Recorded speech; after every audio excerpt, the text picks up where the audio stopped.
Today we bring you a groundbreaking news story in international politics.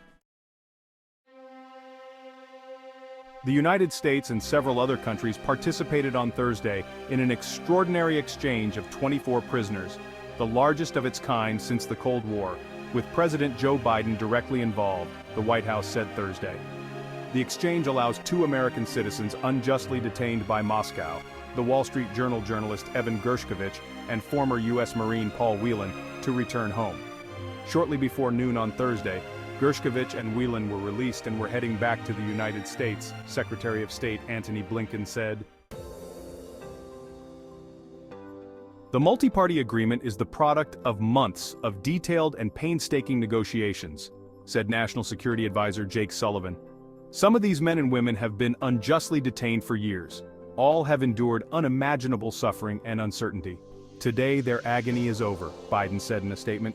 It's a very good afternoon, Biden said shortly after in remarks at the White House, surrounded by family members of the released.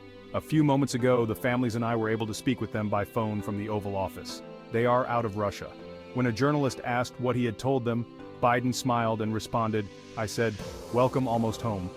The exchange also frees Alsu Kurmasheva, a Russian-American journalist, and Vladimir Kara-Muza, a U.S. permanent legal resident. The president is bringing together the families of Paul Whelan, Evan Gershkovich, Alsu Kurmasheva, and Vladimir Kara-Muza at the White House to share with them the news that an exchange is taking place to secure the release of their loved ones from Russia, Sullivan told reporters Thursday morning. According to a senior administration official, Biden was monitoring the situation almost in real time through updates from his national security team and would remain connected throughout the day. The official also expected the families to connect with their loved ones on the plane, uniquely challenging release. Sullivan said achieving the Americans' release was a singular challenge due to the strained relations between the countries and the war in Ukraine. Another obstacle, he said, was Russia's unwillingness to accept an exchange that did not include Vadim Krasikov, a Russian agent and hitman serving a life sentence in Germany for shooting a Kremlin opponent on the streets of Berlin.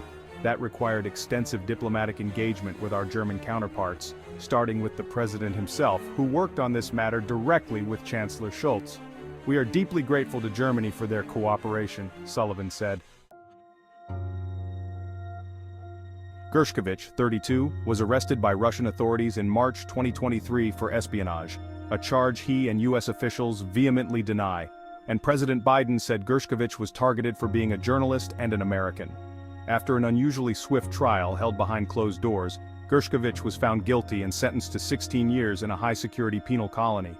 Whelan, who holds U.S., British, Irish, and Canadian citizenship, was arrested in December 2018 while traveling with a U.S. passport in Russia and also accused of espionage.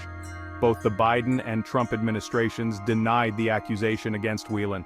He was found guilty of the charges in June 2020 and sentenced to 16 years in prison, of which he ultimately served 5.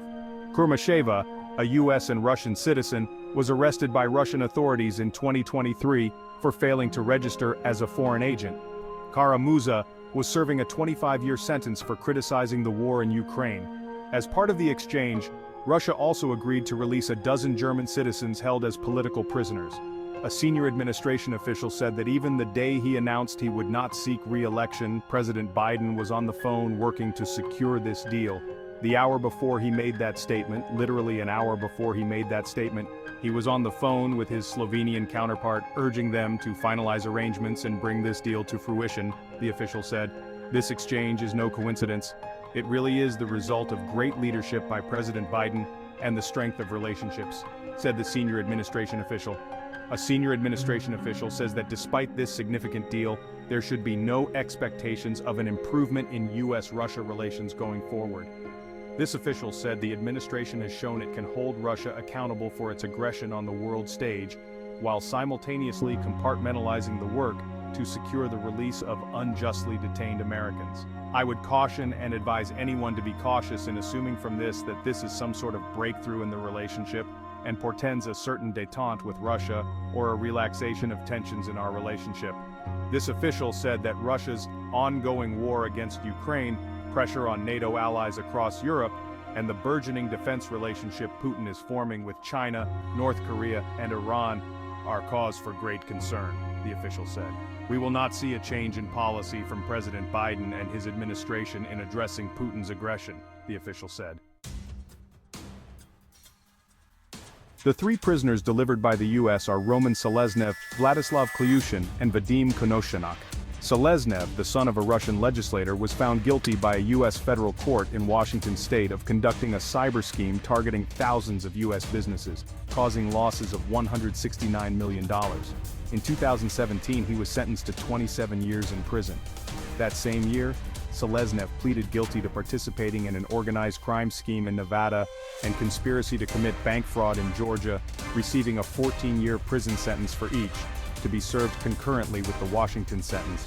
Klyushin, a Russian businessman linked to the Kremlin, was sentenced to 9 years in prison in September 2023 after being found guilty of playing a key role in a stock market fraud scheme based on insider information obtained by hacking U.S. computer systems. Konoschenko was accused of smuggling U.S.-made military equipment to Russia and laundering money for Moscow. He was awaiting trial and faced a maximum sentence of 30 years in prison. In addition to Krasikov, among the prisoners returning to Russia from other countries are 2 from Slovenia, 1 from Norway, and 1 from Poland. Despite the groundbreaking nature of the deal, White House officials cautioned against viewing the agreement as a turning point for U.S.-Russia relations in general. We will not see a change in policy from President Biden and his administration in addressing Putin's aggression, said an official. The agreement is a surprise to Kremlin watchers and some U.S. officials who believed Vladimir Putin would be reluctant to strike a deal that could be seen as a victory for the Biden administration. The State Department revealed in December that the U.S. had made a substantial proposal to free Gershkovich and Whelan, but said Russia had rejected it, though administration officials said negotiations between the countries were ongoing. Former President Donald Trump, a Republican candidate for the White House, previously promised he would free Gershkovich as soon as I win the election. Gershkovich and Whelan were the only 2 Americans imprisoned in Russia that the U.S. government considered unjustly detained, but at least 10 other U.S. citizens are imprisoned in the country under dubious circumstances, according to officials familiar with the matter. One official said the U.S. regretted not being able to include Mark Fogel, an American schoolteacher arrested in Russia for trying to bring a small amount of medical marijuana into the country as part of the exchange. In recent years, the U.S. and Russia have completed 2 direct one-for-one prisoner exchanges to free unjustly detained Americans. The countries exchanged U.S. Marine Corps veteran Trevor Reed for Russian pilot Konstantin Yaroshenko, who was serving a drug trafficking sentence, in April 2022.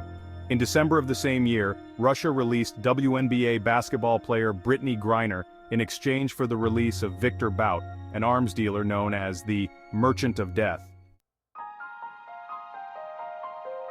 This is a developing story. Please check back for updates. Thank you for watching this video. Don't forget to subscribe to our channel, like the video, and ring the bell for more Viral Buzz news. See you in the next video.